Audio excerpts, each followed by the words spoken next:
13h à Dakar, le journal. Khali Amadou Narfal Adja Fatou Sarr. Bonjour Khali. Oui, bonjour Adja Fatou Sarr. Les titres du journal. L'heure de vérité pour les services publics et les entreprises chargées de concrétiser les promesses du président de la République aux régions. Macky Sall va entamer une nouvelle série de conseils des ministres délocalisés pour mesurer les réalisations. Une démarche saluée par l'analyste politique Momar Seyni Ndiaye qui propose toutefois une évaluation par un organisme indépendant. 50 milliards pour former 200 000 jeunes dans les métiers du pétrole et du gaz. Le Sénégal voit son avenir en rose et l'ONFP, l'Office national de la formation professionnelle, veut donner leur chance à ces jeunes. Les plantations de canne à sucre de la CSS visées par des actes de vandalisme. Les dégâts sont importants. Des superficies représentant une production de 2400 tonnes ont été incendiées par des inconnus. Dans la deuxième partie, nous aurons les sports avec Tanda Khanya. Il est invité et le journaliste Momar Seyni Ndiaye. Il parle du nouveau cycle des conseils des ministres. La revue de presse mettra fin à ce journal. Tout de suite, les détails. Radio Sénégal, l'info en toute responsabilité.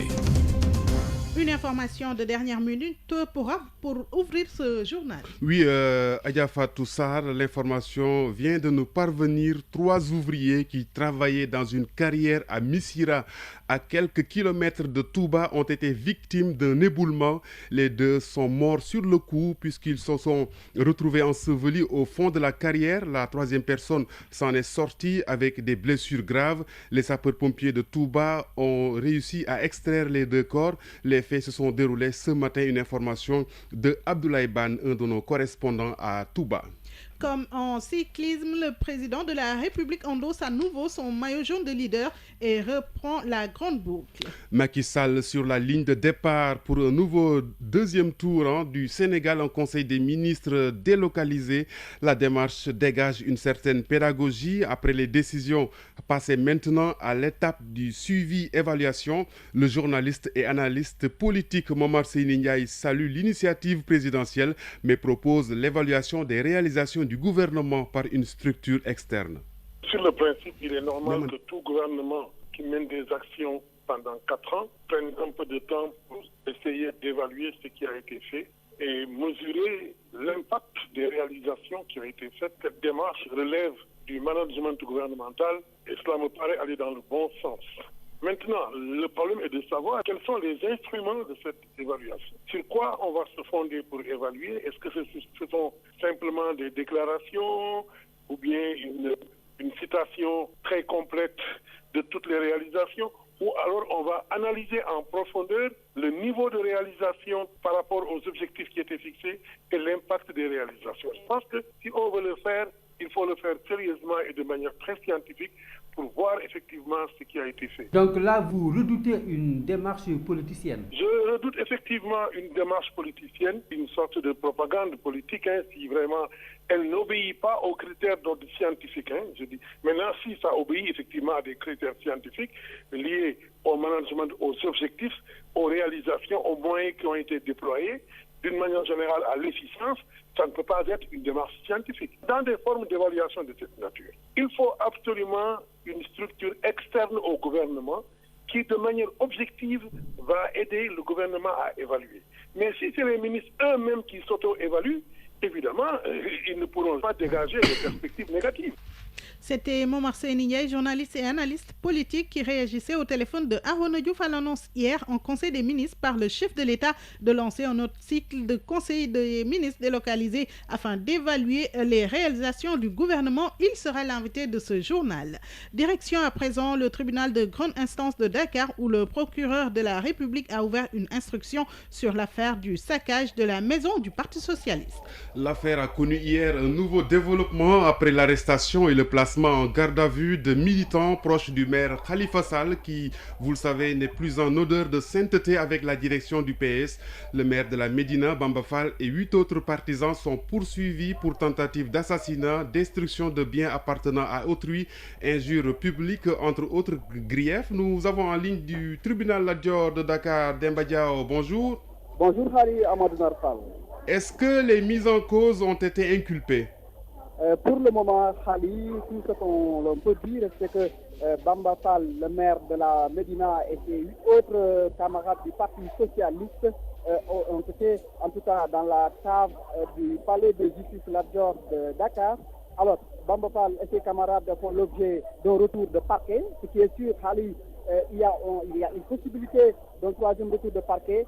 Nous ne sommes pas encore là, mais ce qu'on peut décrire en ce moment, Ali Amadou Narsal, c'est qu'il y a beaucoup de monde en ce moment présent, en tout cas ici au tribunal de Dakar.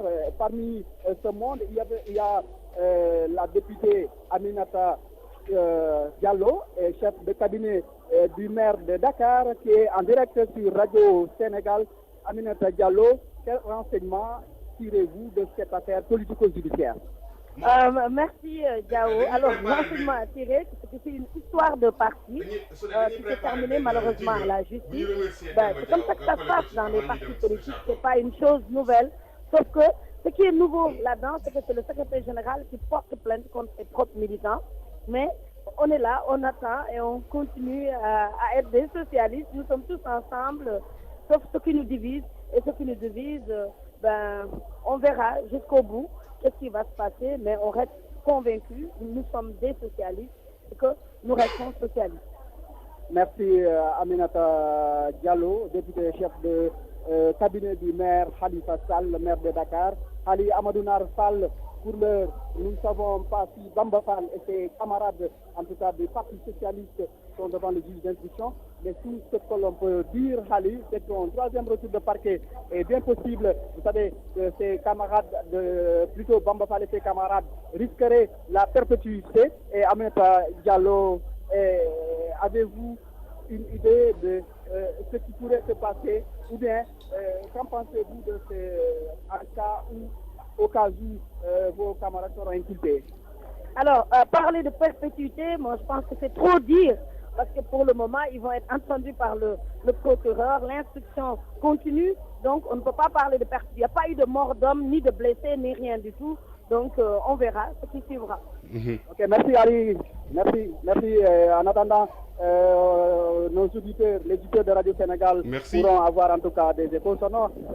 Merci Demba Diaw. Nous suivrons avec vous donc la notification certainement par le juge d'instruction des griefs à l'encontre de Bamba Fall et d'autres militants du Parti socialiste. C'était Demba Diaw en direct du tribunal. Radio Sénégal. À Richard-Toll, près de 2400 tonnes de sucre sont parties en fumée. C'est l'estimation du préjudice causé par le saccage de plantations de canne à sucre appartenant à la compagnie sucrière sénégalaise. La CSS dénonce des actes de sabotage perpétrés depuis plusieurs semaines par des individus non encore identifiés. Le maire de Richard-Toll appelle à la rescousse le calife de Lobboudou. C'est une correspondance de Mbaye Diop. Depuis la mi-octobre, des parcelles de canne à sucre de la compagnie sucrière sont brûlées par des inconnus. Elles sont situées près du village de Bardial dans la commune de Mbar. Le maire Dembel Sow est très inquiet. Les pyromanes sévissent tous les jours, mais nous ne parvenons pas à arrêter personne. Pourtant, Mimran fait de son mieux pour apporter du confort aux populations riveraines. Le maire a fait appel au calife de Lobboudou, Cheikh Amadou Bamba Ndiaye, a dépêché une délégation conduite par son porte-parole pour sensibiliser les talibés. Le calife somme les auteurs de ces faits d'arrêter. Mimran n'a de contentieux avec aucun chef religieux. Donc, que les gens cessent d'agir ainsi. La religion n'encourage pas de tels comportements. Et puis, toutes les sensibilités religieuses travaillent dans les plantations. Selon le directeur des ressources humaines, ce sont 140 hectares de plantations qui sont saccagés, soit près de 2400 tonnes de sucre. La CSS a porté plainte contre X, mais informe Ousmane Ndiaye, l'entreprise continue d'approvisionner en eau les populations et leurs septelles. Richard Tolboïdio pour la RTS. L'Office national de la formation professionnelle dévoile son plan stratégique 2017-2021. C'est un projet doté de 50 milliards de francs pour former 200 000 jeunes, notamment dans les métiers du gaz et du pétrole. En plus de ce volet formation, l'ONFP va construire des centres pédagogiques. C'est ce qu'a révélé son directeur général lors d'une cérémonie de présentation de vœux aux populations de Kolda, Ismaïla Monsali. L'Office national de la formation professionnelle va débourser plus de 50 milliards pour former 200 000 personnes dans différents domaines d'activité pour les 5 prochaines années. C'est une annonce faite par le directeur général en marge d'une cérémonie de présentation de vœux de Nouvel An qu'il a organisée à Kolda, Sanusi Diakité.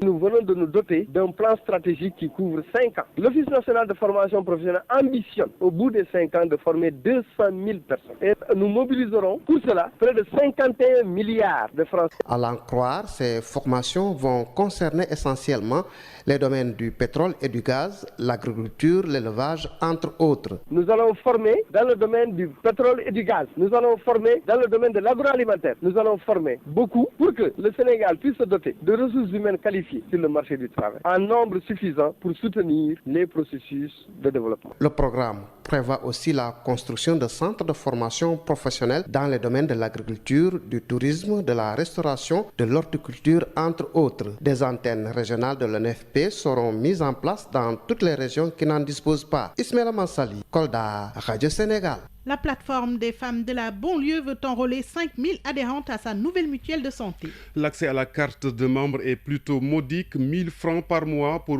faciliter aux femmes le bénéfice des soins de santé. C'est ce qu'a dit Zahra Ian Thiam, la présidente de la plateforme Andedego, au micro de Aline Diouf. Depuis notre création, nous avons eu à initier plusieurs projets, dont cette mutuelle de santé que nous avons installée il y a à peu près 1 mois. L'objectif de cette mutuelle de santé, qui est en parfaite conformité avec la vision du chef de l'État par rapport à la lutte contre les inégalités sociales, notamment la couverture maladie universelle, nous devions, de par cette solidarité agissante-là, avoir un même accès, un égal accès aux soins de santé. Puisque, comme vous le savez, la plateforme des femmes regroupe plusieurs obédiences et plusieurs types d'organisations. Que ce soit les femmes du nettoiement aux femmes diplômées des universités, en passant par des syndicats, par des organisations religieuses. Le point commun que nous avons, c'est d'être des femmes et de mettre en synergie nos forces pour pouvoir accéder de manière équitable à toutes les opportunités qu'offre le référentiel en termes de développement économique. Donc aujourd'hui, nous mettons en place une plateforme avec un objectif de 5000 adhésions pour avoir une prise en charge qui va de l'offre de services au niveau des cliniques, au niveau des radios, au niveau des analyses ou au niveau de la prise en charge des médicaments. L'adage dit que l'on ne peut pas arrêter la mer avec ses bras, mais si rien n'est fait, des îles et des habitations le long de la côte vont disparaître. L'érosion du littoral est un défi national de la langue de Barbarie au Cap Skirring. À Saint-Louis, le gouvernement a pris le taureau par les cornes en lançant prochainement une brise-lame pour sauver le quartier tricentenaire de Guet-Ndar où des dizaines de maisons ont été effacées de la surface de la terre par l'avancée de l'océan. À Saint-Louis, Thierno Diallo. La bonne nouvelle a été annoncée par le gouverneur. Le marché a été signé à Toubi. Aujourd'hui, l'entreprise n'attend que l'ordre de service de l'État pour le démarrage des travaux. Il s'agira de mettre en place des brise-lames sur les 4 km à Guet-Ndar. Ces infrastructures permettront ainsi de stopper l'avancée de la mer. Sur place, c'est un nouveau jour qui se lève. Baye Diallo, le coordonnateur du conseil local de la pêche artisanale. C'est une vieille doléance, nous ne pouvons qu'applaudir avec nos 2 mains. Bon, vraiment, c'est un challenge que le gouvernement est en train de faire en aidant la population de la langue de Barbarie contre les régions côtières. Vraiment, nous attendons ça avec beaucoup d'impatience. Chaque année, surtout en cette période, certaines familles ne dorment que d'un seul œil, les vagues ayant englouti beaucoup de maisons. Les dégâts là, c'est incalculable, incommensurable. Nous avons perdu beaucoup de maisons. Il y a la salinisation aussi des terres qui étaient cultivables sur le Gandiolé. Aussi, il y a la salinisation des bâtiments, même ceux qui se trouvent dans l'île de Saint-Louis jusqu'à Sort. Donc cette région côtière-là, bon, ça a posé d'énormes dégâts. Les travaux vont certainement impacter l'habitat de Guet-Ndar. Déjà, on réclame des sites d'hébergement pour ceux qui seraient touchés par l'implantation de ces brise-lames. Thierno Diallo, Saint-Louis, RTS. La mer avale chaque année 1,5 mètre de terre sur la côte atlantique. C'est une moyenne nationale. En Basse-Casamance, le rythme d'érosion est beaucoup plus important. 3 mètres par année, c'est l'inquiétante progression des vagues qui réduisent comme peau de chagrin 21 îles de Djembereng à Kafountine. Là-bas, la résistance s'organise sous forme de réseau de gestion intégré des zones côtières en espérant que l'État va construire une digue en béton. Le reportage de Alioune Badara Diémé. À l'heure où l'actualité nationale comme internationale patronat restent préoccupés par les changements climatiques avec leur cohorte de conséquences sur l'environnement et sur la vie de l'homme. Le réseau des îles de Basse-Casamance pour la gestion intégrée des zones côtières dresse un diagnostic peu reluisant. Chérif Samsidine Sarr, le coordinateur du réseau. Cette prédominance des eaux salées, aujourd'hui dans les îles, il est très difficile d'avoir des puits de bonne qualité. L'agriculture est aujourd'hui confrontée à des difficultés. Les gens sont en train d'abandonner l'activité parce que tout simplement, ce n'est plus rentable. Fatigués de subir plus l'érosion côtière, la salinisation des vallées et de la nappe phréatique, ces insulaires mis en réseau grâce au projet du ministère de l'Environnement et du Développement durable travaillent à mettre en place une société civile forte qui plaidera sa cause. Nos villages sont menacés par l'érosion côtière. Pour manger, c'est difficile parce que la riziculture est menacée, ils ne viendront pas. Donc le réseau des îles de Basse-Casamance se positionne comme une association qui va porter les préoccupations des populations insulaires. Unis par les mêmes réalités, les élus locaux de Kafountine et de Djembérène saluent l'initiative et proposent à l'État la construction d'une digue de protection. Tombongei, maire de Djembérène. Depuis quelque temps, il y a quand même un regain d'intérêt de la part de l'État envers les populations de la Casamance pour faire en sorte que les 21 îles des communes de Djembérène et de Kafountine puissent être dotées d'adduction d'eau. La solution consistera à ériger une digue bétonnée depuis le Cap Skirring jusqu'à Kafountine. Ces populations espèrent avoir leur voie de salut si est seulement une politique de discrimination positive.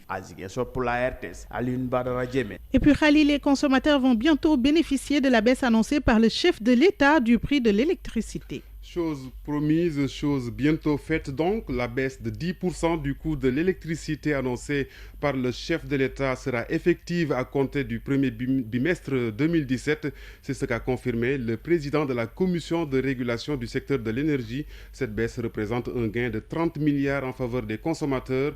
Le président de la CRSE considère ainsi cette décision du président de la République comme une mesure sociale. Nous reviendrons sur les propos de Ibrahima Amadou Sarr qui animait ce matin une conférence de presse, des propos qui étaient recueillis donc par Kodou Diagne. Le monde bouge et vous devez le savoir. C'est pourquoi Radio Sénégal vous tient informé des faits, gestes et paroles qui impactent la marche du monde. C'est géo, c'est politique et c'est international. Et bien sûr, quelques télégrammes et nous démarrons avec le Mali. Un accident de la route entre Ségou et Bamako a fait plusieurs morts. Au Mali, 15 personnes ont été tuées dans un accident de la route entre Ségou et Bamako. Les 14 sont mortes sur le coup et la 15e a rendu l'âme durant son évacuation à Bamako. Un camion allant de Ségou à un car de transport en commun en provenance de Gao avec à bord une cinquantaine de passagers sont entrés en collision. Le ministre de la Santé a parlé de choc frontal. L'accident a aussi fait une trentaine de blessés. En Gambie, le chef de l'armée annonce son soutien inconditionnel à Yaya Jammeh. Le chef d'état-major de l'armée gambienne a annoncé son soutien inconditionnel au président Yaya Jammeh. Dans un message au président publié par les médias gambiens, le général bardé de gris-gris Ousmane Badji a assuré à Yaya Jammeh sa loyauté et le soutien indéfectible des forces armées gambiennes. Ce soutien intervient au moment où la pression nationale et internationale s'accentue sur le Babili Mansa pour qu'il cède le pouvoir après avoir perdu les élections le mois dernier. On termine avec la Côte d'Ivoire où Ouattara confirme qu'il ne sera pas candidat en 2020. Affirmatif, le président ivoirien Alassane Ouattara ne briguera pas un second mandat, un troisième mandat en 2020. Il l'a fait savoir à l'occasion de la présentation des vœux au corps diplomatique accrédité à Abidjan. Khali Narfal, un rappel des titres. Et nous commençons d'abord par cette information avec laquelle nous ouvrions en début de journal. 3 ouvriers qui travaillaient dans une carrière à Missira, c'est près de Touba, ont été victimes d'un éboulement. 2 personnes parmi ces mineurs donc sont décédées sur le coup. Le 3e s'en est tiré avec des blessures néanmoins très graves. L'heure de vérité pour les services publics et les entreprises chargées de concrétiser les promesses du président de la République aux régions. Macky Sall va entamer une nouvelle série de conseils des ministres délocalisés pour mesurer les réalisations. Vous avez suivi la réaction de l'analyste politique Momar Seyni Ndiaye qui propose toutefois une évaluation par un organisme indépendant.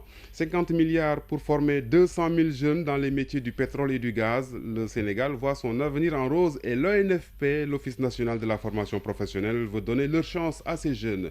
Enfin, les plantations de canne à sucre de la CSS visées par des actes de vandalisme. Les dégâts sont importants. Des superficies représentant une production de 2400 tonnes ont été incendiées par des inconnus. Merci Tandakha. Merci Khalina Fall. Radio Sénégal est au Gabon et vous y êtes. La CAN 2017 vient chez vous grâce à nos ondes. Du 14 janvier au 5 février, vous aurez tout sur la Coupe d'Afrique des Nations de football. L'équipe de Radio Sénégal sera avec les Lions du foot pour tout vous dire. Tandakha, que j'étais pressée d'annoncer pour juste avoir des nouvelles de la CAN. Eh bien, Tandakha, bonjour. Voilà, c'est pas méchant. Bonjour, Adjafa Toussar. Eh bien, nous parlons de la CAN justement. Les Lions du Sénégal, s'envolent cet après-midi pour Brazzaville. Exactement, à 17h, les Lions par vol spécial affrétés par l'État du Sénégal doivent rallier Abidjan d'abord avant de poursuivre l'expédition en direction du Congo-Brazzaville en Afrique centrale pour le début du camp d'entraînement de Brazzaville. Eh bien, il est prévu 2 rencontres face à la Libye d'abord, ensuite face au Diable Rouge congolais. Et bien sûr, nous restons avec les Lions de la Teranga qui étaient hier au Palais de la République. Oui, et comme qui dirait, ils étaient vraiment sur leur 31, les 23 Lions et leur encadrement dans la salle des banquets du Palais de la République, tout de blanc vêtus en tenue traditionnelle. Les Lions du Sénégal ont bien perçu le message du premier supporter des Lions, le président de la République, Kalidou Koulibaly, le défenseur de Naples en Série A italienne, était là et donc qui se dit n'être pas à 100% opérationnel. Il compte toutefois travailler d'ici le début de la Coupe d'Afrique des Nations pour être au meilleur de sa forme. Nous l'écoutons. Moi, j'ai peur de personne. On joue contre le Real Madrid, contre n'importe qui, et voilà. On va tout faire pour gagner ce match aujourd'hui. Je préfère parler du Sénégal. Soit 90%, il manque encore ces 10%-là. Il faut que je continue à bien pour être en forme pour la CAN, mais je le serai. Ça fait plaisir. Les mots justes nous a bien rechargé. On sait ce qu'on doit faire maintenant. On doit écrire l'histoire du Sénégal. Après, voilà, le plus important, c'est passer cette phase de groupe. Inch'Allah, on va essayer de le faire. Après, le reste, le bon Dieu nous aidera. J'espère qu'on ira jusqu'au bout et c'est le plus important. Voilà, que vos vœux soient exaucés. Kalidou Koulibaly et Sadio Mané, lui, devraient se rendre à Abuja, c'est au Nigeria, pour le gala des CAF Awards. L'avant-centre de Liverpool est en course pour le Ballon d'Or africain 2016 de la CAF en compagnie de Riyad Mahrez, l'Algérien, mais aussi de Pierre-Emerick Aubameyang, le Gabonais. Ce dernier vise un 2e sacre consécutif à la Coupe d'Afrique des Nations. Au Gabon, Sadio Mané compte tout donner pour honorer le peuple sénégalais. Nous écoutons le leader technique des Lions. Moi, je dirais personnellement que je ne connais pas la pression. Donc, ça sera plutôt une pression motivante pour moi. Donc, le jour J, on sera prêt, on va être au rendez-vous et j'espère que tout le peuple sénégalais sera fier de nous. Qu'est-ce que vous avez dit le président? Il a mis du temps avec vous. De se donner à fond pour le pays et faire plaisir le peuple sénégalais. Serein d'être concentré dès le début. Et, parce que je dirais plutôt qu'aussi ces derniers cas ne nous a pas souri. Et cette fois-ci, je pense que ça sera la bonne. On va essayer de bien préparer. Quoi pas gagner. Je l'espère et Inch'Allah, ça va. On est bien préparé mentalement, physiquement. Et maintenant, on attend juste le sujet. Moi, je dirais qu'on a une belle équipe. On a une équipe qu'il faut. On a des joueurs de qualité. Donc, après tout, c'est l'état d'esprit. Et je pense qu'on l'a. Donc, maintenant, on attend juste le sujet. Voilà, Sadio Mané assez optimiste. Les 2 joueurs, Sadio Mané et Kalidou Koulibaly, propos recueillis par Abidjan. Et votre coup d'œil habituel sur les autres équipes de la CAN 2017? Le premier adversaire des Lions à la Coupe d'Afrique des Nations, la Tunisie, qui a battu hier l'Ouganda sur le score de 2-0 après une tournée peu convaincante au Pays basque espagnol. Des nouvelles du Maroc qui a déposé le premier sa liste officielle de 23 joueurs retenus. Et là, le suspense est mort puisque les éclopés Sofiane Bouffal et de Southampton, mais aussi Nourdine Amrabat, le joueur de Watford qui figure sur cette liste. Par contre, les Stéphanois Younes Belanda et Oussama Tanan sont forfaits pour la Coupe d'Afrique des Nations. En ce qui concerne les Lions indomptables du Cameroun, et toujours la bourrasque dans la tanière de ces Lions, le forfait en cascade, mais aussi ce forfait de dernière minute avec un d'écart, Eric Choupo-Moting Et puis s'y ajoutent les soucis de Franck Combe, c'est le joueur venu d'Allemagne et qui n'a pas pris part à l'entraînement des Lions. Son club est donc dans le clair-obscur face à la FECAFOOT. Le joueur, pour l'heure, ne partage même pas le même hôtel avec les Lions indomptables. Cap sur l'Europe avec les matchs de Coupe nationale ce soir. Oui, et on prend d'abord la direction de l'Espagne. La Coupe du Roi, 8e de finale ce soir. Le dernier match mettra aux prises le Barça à l'Athletic Bilbao, son ennemi juré, le Real de Madrid, qui a battu hier le FC Séville 3-0. Et de son côté, la Real Sociedad faisait tomber Villarreal à 3-1.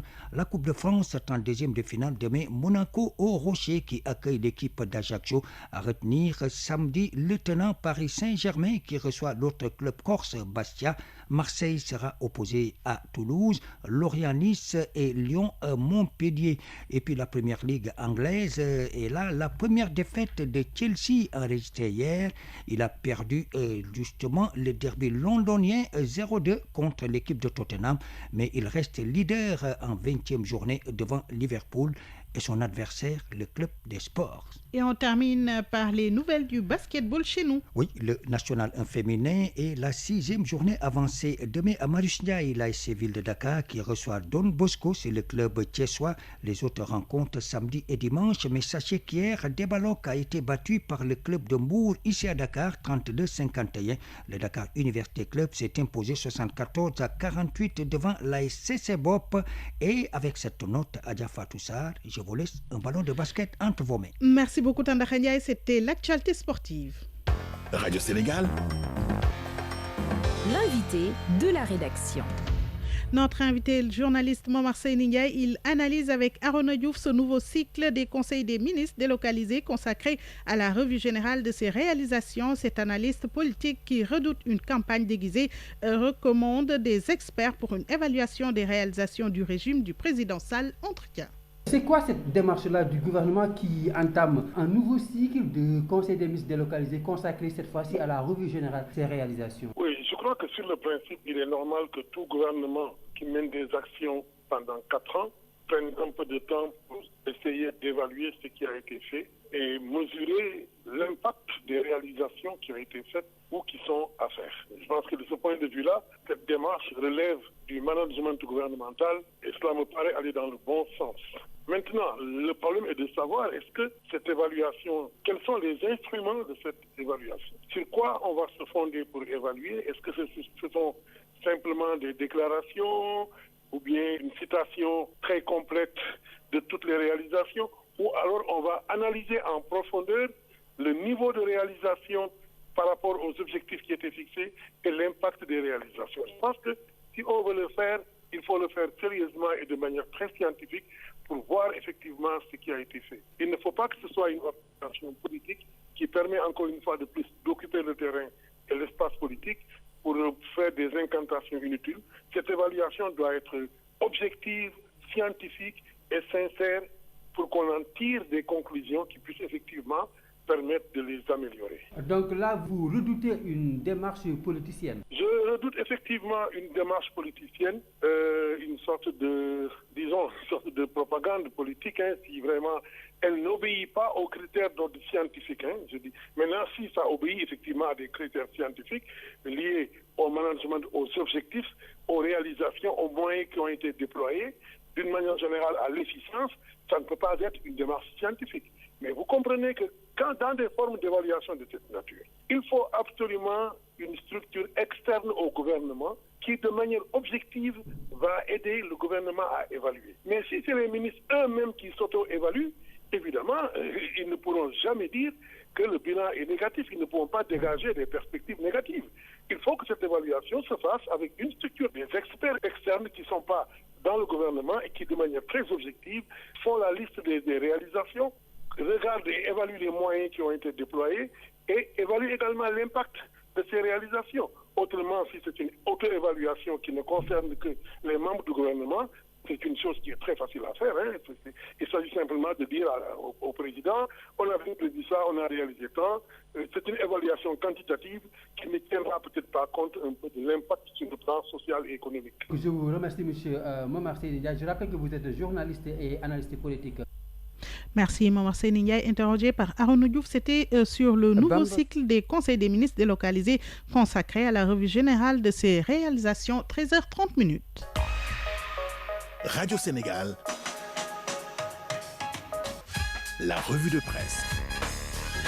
C'est avec Arouna Diouf. Bamba Fall et ses co-accusés à un pas de Rebeuss. Ça craint pour le Parti socialiste, s'inquiète la presse du jour. Retour de parquet pour Bamba Fall et compagnie. Le procès de la scission, titre ce matin Rewmi Quotidien, pour qui le Parti socialiste va crescendo vers le chaos, car après Barthélémy Diaz abandonné par Ousmane Tanor Dieng pour répondre d'une accusation de meurtre, c'est le maire de la Médina, en l'occurrence Bamba Fall, qui commence à subir les premiers effets de la suite judiciaire qu'Ousmane Tanor Dieng a réservé aux khalifistes. L'étau donc se resserre et les socialistes avertissent l'observateur risque gros parce que déféré hier pour tentative d'assassinat, violence et voie de fait, destruction de biens appartenant à autrui, injures publiques et menaces de mort. Suite renseigne l'observateur à un sort transmis du parquet. Bamba Fall et compagnie ont bénéficié d'un retour de parquet. Alors même si précise la presse, le mandat de dépôt n'est pas obligatoire, ils encourent si le parquet vise les mêmes crimes que les enquêteurs. La perpétuité ainsi trop loin, pointe Vox Populi dans son billet du jour. Alham, pour qui hier seulement en parlant de la crise au Parti socialiste nous titrions, indique mon confrère qu'il s'agit d'un point de non-retour. Ainsi, on ne pouvait mieux dire, estime Vox, au vu de la situation, comment elle s'est exacerbée durant la journée d'hier. Les choses donc qui se corsent assure enquête pour le maire de la Médina, mais ces développements de la crise au Parti socialiste, Walf Quotidien y voit la main du pouvoir, le régime de Macky Sall qui tente de décapiter l'état-major de Khalifa, ce que confirme le biétiste de la Tribune, pour qui si la force d'un président de la République réside dans sa capacité de réduire à sa plus simple expression son opposition, on peut sans aucun doute affirmer que Macky Sall est fort, son pouvoir qui a réussi la prouesse de fragiliser ses adversaires. Ce régime, ajoute Birima du journal, qui n'a pas voulu rater cette occasion en exploitant à fond les dissensions internes au Parti socialiste comme il l'avait fait au sein, rappelle le journal, de l'Alliance des forces de progrès, devenue aujourd'hui quasi inexistante. Seulement si on en est arrivé à ça, on ne voit pas comment on peut arriver à recoller les morceaux entre frères ennemis, souligne pour sa part Vox Populi. Mais mieux ou pire, la situation ne semble pas être mauvaise, indique l'analyste de Vox Populi. Pour Khalifa Sall, qui va bien devoir prendre ses responsabilités, espère mon confrère billetiste. Et puis évaluation des programmes d'investissement, Macky Sall et son gouvernement retournent dans les régions. D'abord, cette question de mes confrères de l'Observateur, que recherche réellement Macky Sall dans le Sénégal des profondeurs? En tout cas, le président de la République, et c'est une certitude, a du goût pour l'intérieur du pays. Et seulement, ce n'est pas que ça, précise Le Soleil, qui informe que le gouvernement entamera ce nouveau cycle de conseil des ministres délocalisés consacré à la revue générale des réalisations. Le quotidien national qui revient lui également sur les propos du chef de l'État Macky Sall, remettant le drapeau national au lion, je le cite, porter notre pays sur les cimes du sport africain. C'est la fin de ce journal. Merci à l'équipe technique, Souley Bari, Thiaba Sek, CDM, Oumar Sow. Réalisation, Mariama Mané, André Noël Tchandoum. Présentation, Khali Amadou Narfal, Adjafa Toussar. Merci de l'écoute. Les programmes se poursuivent sur RSI 92.5, sur la chaîne nationale 95.7 et sur Dakar FM 94.5. Excellent après-midi à toutes et à tous.